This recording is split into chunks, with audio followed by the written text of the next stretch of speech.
17th annual breakfast for the Chamber of Commerce of USA and Ireland in partnership with the gathering. Thank you, Brian, for your words. See, later in the week I have the opportunity and the privilege indeed of speaking at the George Washington University and a lecture on democracy, the Paul O'Dwyer Memorial Lecture. See, his father was a wild-browed, white-haired fighter for every cause you could ever think of. So is Brian. And he was the person for many years who gave immigrants from our country and my county a start on the docks in New York, or so many jobs to get them started here when times were not so good in Ireland. So I thank you for that.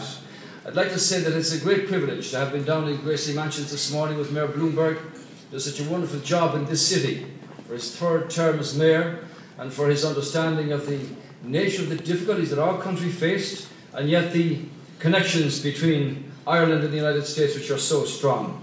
And indeed, it's a privilege, as I say, that we can come here on this St. Patrick's Day, this St. Patrick's Week, to honour the space between which, when our immigrants came here and their families, and what's been transformed into one of the great cities of the world, and that through our help, along with so many other communities, that they built this city, built other cities, and built communities as a consequence. I'd like to think that when I came here 2 years ago, Maurice, I said to you, we had a series of enormous challenges in our country. And yet, we set out a plan and a strategy to deal with that, to explain to people the nature and the scale of the problem, and that this problem would not fix itself without making political decisions that would impact on for the good of the country. And that's why the government I lead is comprised of two different parties, my own party, the Fine Gael party, and the Labour Party. And while we have different views about particular issues, we have a common objective, and that is to get out of the bailout programme that our country is in, to make the big decisions about the way business is conducted, about the way the country is structured, to reduce our debt levels, to make them much more sustainable, to unashamedly make decisions in the interests of jobs and job opportunities and business so that our people can get back to work again, restore a sense of hope and confidence and inspiration for our young people, and give them an opportunity that they can take over the running of the country in due course when it's in much better shape. We're now entering our third successive year of growth. This was not considered possible 2 years ago. We've come from a point where we lost 250,000 private sector jobs in 3 years to a point where we now have a balance of payments in surplus, where confidence is beginning to come back, where we're working with our counterparts in Europe to achieve the assistance that they have promised us and to which they're committed and which is being delivered. So prices and costs are down to 2003 levels. International confidence in Ireland has been restored. People in the United States said what we need is consistency, we need decisiveness, and we need clarity.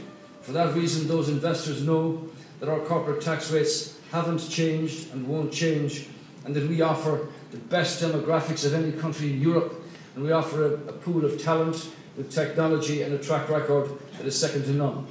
I come here as a citizen, as Taoiseach of the country, but also as the country that holds the presidency of the European Union. For those young people here, the European Union is 27 countries, 500 million people, and the presidency rotates between those countries on a 6-monthly basis. Ireland holds the presidency at the moment, and I participate at the European Council, which is the council of all the 27 leaders of those countries, ranging from very small countries to big countries like Germany and France with populations of over 85 million. And yesterday, the Council gave a very strong endorsement to the proposal that there should be negotiations with a view to having a free trade arrangement between the European Union and the United States of America. This holds out serious potential of growing the economies by 2 or 3%, and by the creation of up to 2 million jobs or more, jobs for America, jobs for Europe. The demand across the Atlantic is quite extraordinary. I'd like to say, I hope that when I go down to Washington on Tuesday and meet with the President, that he would again endorse that, as he spoke so positively of it in his State of the Union address some time ago. I've had the privilege, as I said, of meeting Mayor Bloomberg here in New York in Gracie Mansions this morning, and I presented him with an emigrant teapot. Ireland is a great country for drinking tea, and when emigrants left our shores with nothing but their spirit and their hopes, in some cases they brought mementos of where they left with them.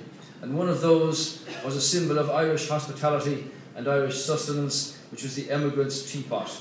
There's now one lodged in Gracie Mansions. If you're down there, you can ask for a cup of Irish tea. Father Jordan here, with parentage in Cahersiveen, County Kerry and County Mayo. I know I'm going to answer Brian O'Dwyer's call here.